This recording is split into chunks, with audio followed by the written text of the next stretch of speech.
Hey y'all, it's Mishy, and I'm glad you decided to be here with me today because your girl is a whole vibe. I hope you love everything about your experience with me because I'm the bestie that you never knew you needed. We have some things to talk about, love, so let's get into it. Let's grab our favorite adult beverage because we are grown and we can do that. Let's grab our snack and let's have the conversation. When we are speaking objectively about things and we need to push the needle forward, we need to do both, but we do need to prioritize the main goal, which is the general census of things. But that doesn't mean that we excuse the disenfranchised and the people that been through certain things. I've never said that. No, but what you did just say is that people who have dealt with this, women particularly, and maybe even men, who have dealt with this and are dealing with somebody, and A said, you may trigger something.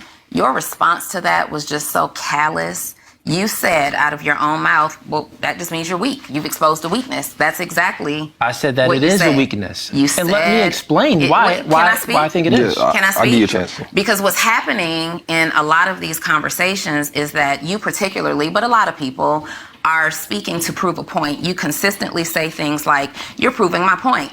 I just won that. You are here to win a conversation. You're here to win a debate. No, You're I'm here to learn. give understanding. We're here to learn. You can't give understanding when you're not willing to receive understanding. Understanding is by ways of reciprocal conversation. Listen, You I active are listen looking to everything. Wait a That's why minute, I'm gonna let you when finish. you're I got you. talking, King, we're quiet. So I would ask that you respect me and do the same thing.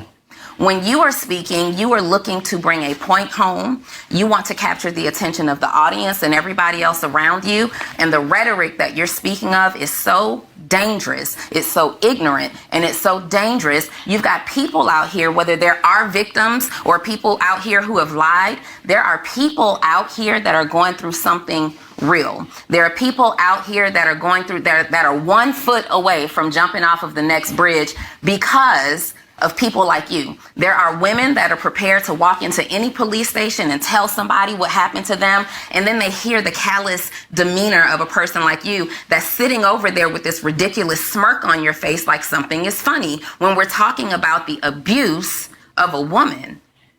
And you still sit there so callous, so disrespectful, because you're looking for your time to interject. You got something that you want to say right now because you're not here for understanding. You are here to satisfy your own ego, and you're here to spread this ridiculous, toxic message to whoever is willing to see it and agree with you.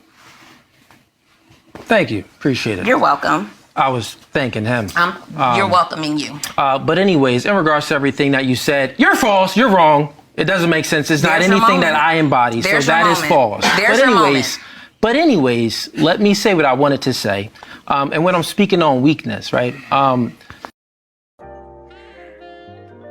Coolie triggers me.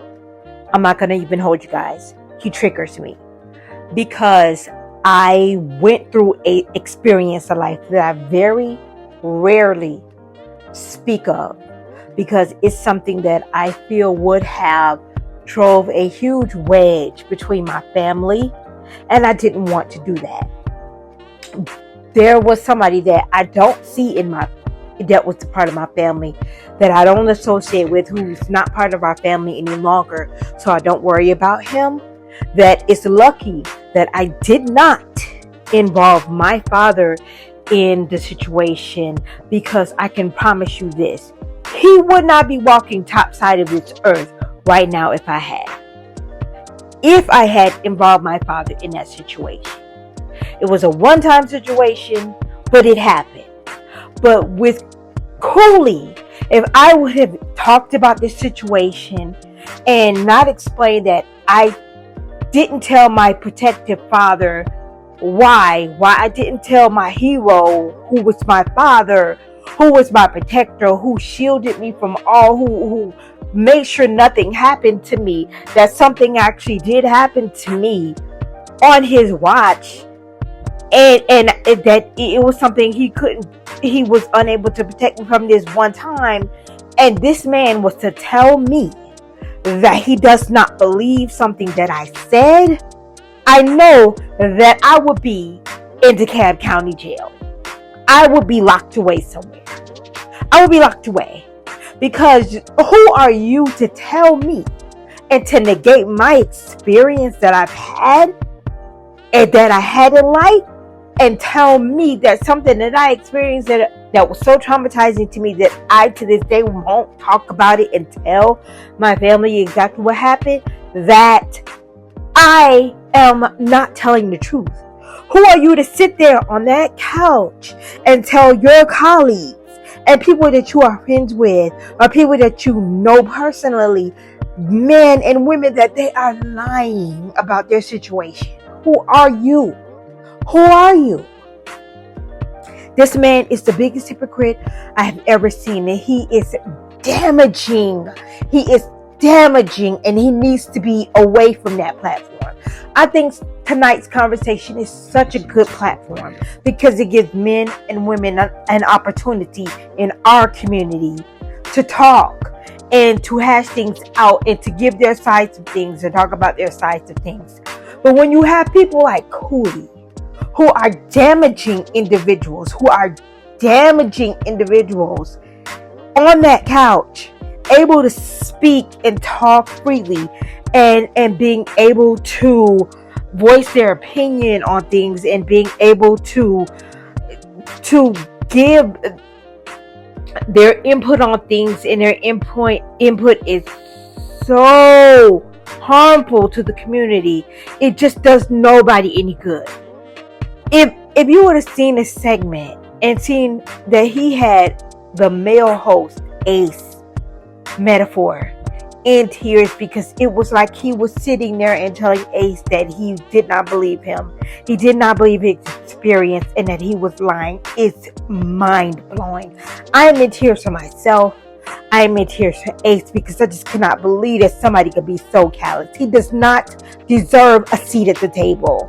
He doesn't. He doesn't deserve to be there. And I wish they would remove him from that platform, because that platform is designed to help people and help bring our community together. And he is somebody who is there to tear it down. He's a hypocrite. He creates the single mothers that he speaks of. And he is not a good person.